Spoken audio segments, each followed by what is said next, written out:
कांग्रेस ने 3 बार संशोधन किया। पहले जवाहर रोजगार योजना लाई, ठीक। अब इसको बहुत गंभीरता से आप दिखाइएगा।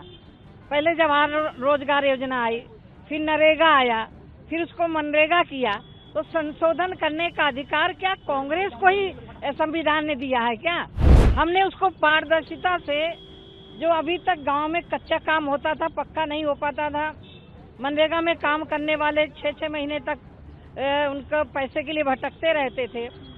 सरकार ने ये किया कि अब 7 दिन के अंदर अंदर उनके खातों में पैसा जाएगा। उत्तर प्रदेश में ही 24 में 37 सीटें अखिलेश जीते हैं, 6 सीटें कांग्रेस जीती है।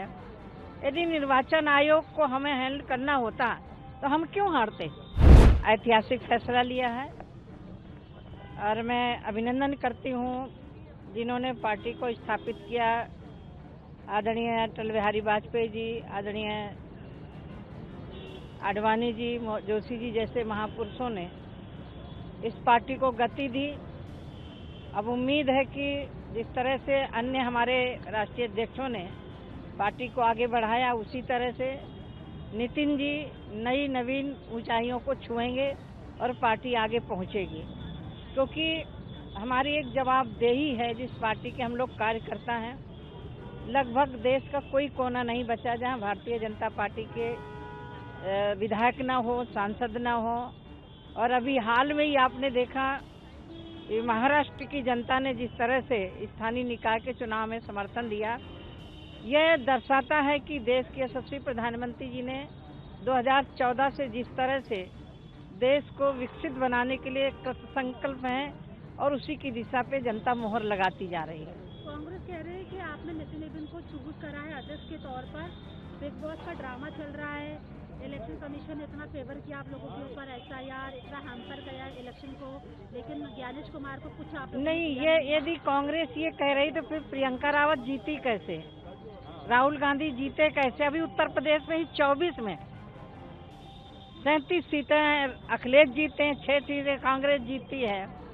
यदि निर्वाचन आयोग को हमें हैंडल करना होता तो हम क्यों हारते? तो मुझे लग रहा है जहां जीतते हैं वहां मशीन भी ठीक है, निर्वाचन आयोग भी ठीक है।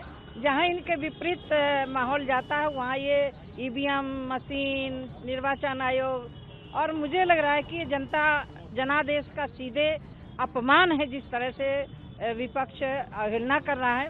ये SIR तो हर 20 साल के बाद होती है।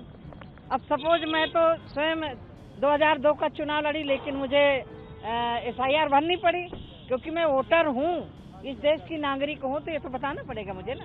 कांग्रेस कह रही है कि BJP RSS मिलकर महात्मा गांधी की आइडियोलॉजी को खत्म कर रहे हैं। आप लोग मनरेगा को लेकर राहुल गांधी प्रोटेस्ट भी करने वाले हैं। नहीं, ये बताइए आप, कांग्रेस ने 3 बार इसमें संशोधन किया। कांग्रेस ने 3 बार संशोधन किया। पहले जवाहर रोजगार योजना लाई, ठीक। अब इसको बहुत गंभीरता से आप दिखाइएगा। पहले जवाहर रोजगार योजना आई, फिर नरेगा आया, फिर उसको मनरेगा किया। तो संशोधन करने का अधिकार क्या कांग्रेस को ही संविधान ने दिया है क्या?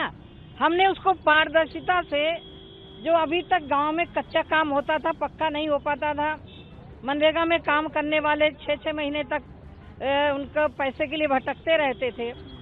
सरकार ने ये किया कि अब 7 दिन के अंदर अंदर उनके खातों में पैसा जाएगा। और पैसे के साथ साथ यदि 7 दिन में भुगतान नहीं होता तो उसमें उनको देना पड़ेगा, अलग से ब्याज सहित देना पड़ेगा।